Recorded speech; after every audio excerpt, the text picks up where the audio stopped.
Good morning, good afternoon, good evening, ladies and gentlemen, wherever you may be in the world. I'm Sara Jane, and welcome to Thoughtful Nuggets and Pearls on Gift of Healing TV. The topic for this very short program is Know Yourself. How well do you know you? I'd have said I knew myself pretty well, but then recently, I'm part of a series called Today's Conversation, which you may be aware of if you're aware of Gift of Healing TV. And we had a guest on, and the topic of the conversation was to do with toxic women and gentlemen who date them and live with them. And I thought, I'm not going to be able to participate in this. I didn't know how I was going to actually be able to participate in this conversation. And then I started thinking about it, as if you like, thoughts started going over in my mind. And I realized that actually I'd probably been toxic in my own way in my last marriage. But then I started thinking about it and going deeper into it. And there is so much more to it, because it was being aware of how I behaved, and my ex-mother-in-law turning around to my mum and saying, she talks to the cats better than she talks to him. And I remember thinking when mum told me, yeah, I do. And it was realizing that it was about triggers. What triggered me to start behaving like that? And it really made me think about me, not necessarily who I am today, but who I was. And that obviously helps to realize what's going on in your life, and could you be being triggered? And that goes with lots of things on a daily basis for all of us. And I realized that there'd probably been a number of different triggers.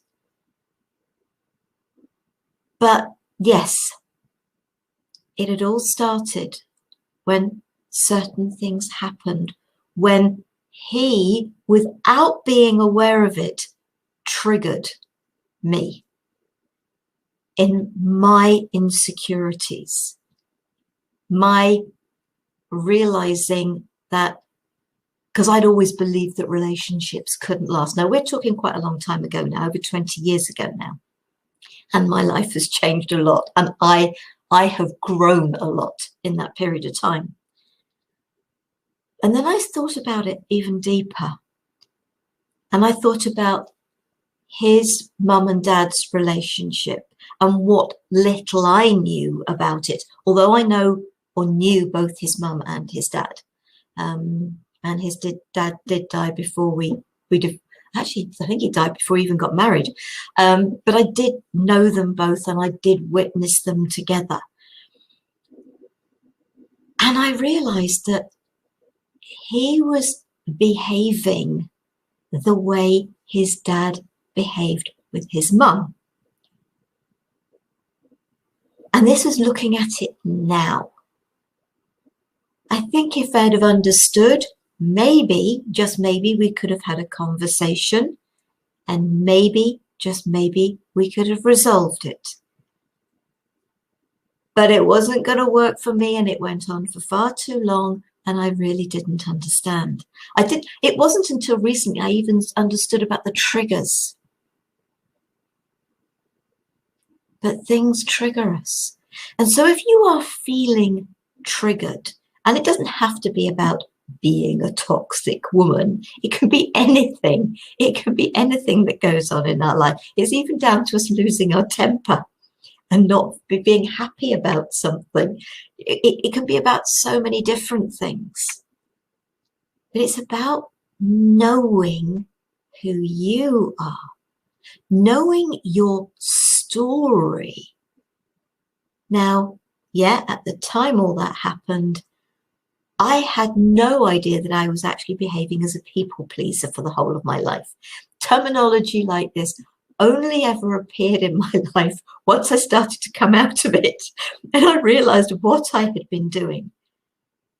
And yes, if you like, there was a trigger. There was a wake-up call, which came in the form of the broken jaw and 6 months of pain and sleepless nights. But there were always also things around that that were partial triggers that led to the main trigger that eventually said, I'm out of here. Which is such a shame in some respects. But hopefully he's happy. And that's the most important thing in life, is that we are happy. So if there is something that is triggering you and making you unhappy,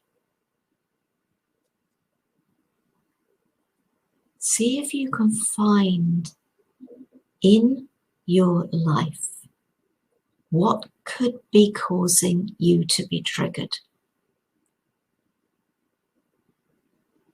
Because the way he was treating me, and I'm not saying he was hitting me, hurting me, anything like that, he wasn't. But the way that he was behaving, he was reacting, he was acting, left me feeling like a slave in my own home, as if I was totally not there other than to do his bidding. And I wasn't even worthy of having a conversation with. And when you feel unwanted, unloved, not good enough, unworthy, it triggered me. And I started creating the self-fulfilling prophecy of relationships don't last. That, I hope, is all in the past for me. And I hope by sharing this,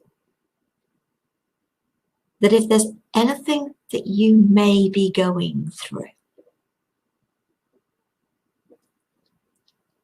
that it will help you to think about it, explore your life and who you are, and hopefully have conversations before relationships can break down totally. And as much as when I eventually turned around and said, relationship's over, marriage is over, he said to me, but I have everything I ever wanted in life, and that includes you. To which I have the feeling I returned something like, well, you could have fooled me the way you've been treating me. And it was too late. For me, it was way too late. And that hurt him. And it was never, ever meant to be that way. Because the way he was being, I really, really genuinely believed he no more wanted to be in the relationship than I now did.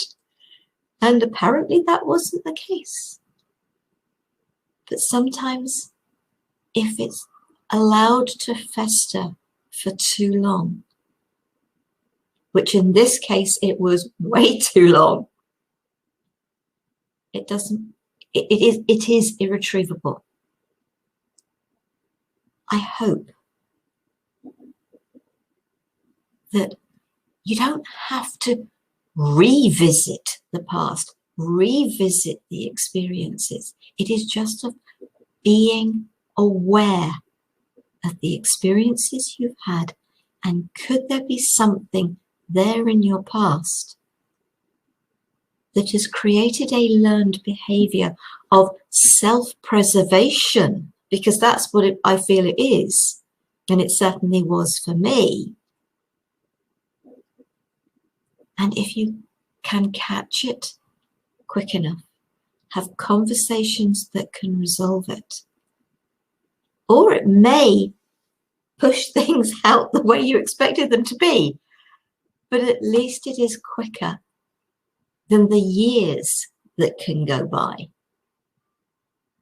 And it wasn't a 5-minute thing. It wasn't a matter of it started happening and I put up with it for a couple of days and, it went on. It went on for quite a long time. And then another trigger came, and that did lead to the end of it. So I hope this has helped. And if you are listening to this, and maybe I can support you in any way, even if you just wish to share it, what you are going through, please feel free. Yes, you can leave a message on the website. They do not go live until I authorize them. So you can send a message via the website and just say, please don't authorize this. I don't want anybody to see it. Or you can send me an email, giftofhealingtv@gmail.com. I am the only one who reads them. Nobody else reads them. And I am the only one who replies to them. Feel free to contact me. I'm always happy to help and support when I can. Thank you for listening. Next week is another Today's Conversation, which was the program I was talking about earlier at the beginning of this. And myself and Anolia, and we are being joined by Supriya Prasad. And we're going to be talking, and this is very much a conversation, although it fits in with Gift of Healing TV, it is very separate. Empaths and highly sensitive people navigating around an entrepreneurship world. So people working in business who are empaths and highly sensitives. So if that resonates with you, I hope that you will join us. Thank you. Take care. Be safe. Stay well. Namaste, sweet soul.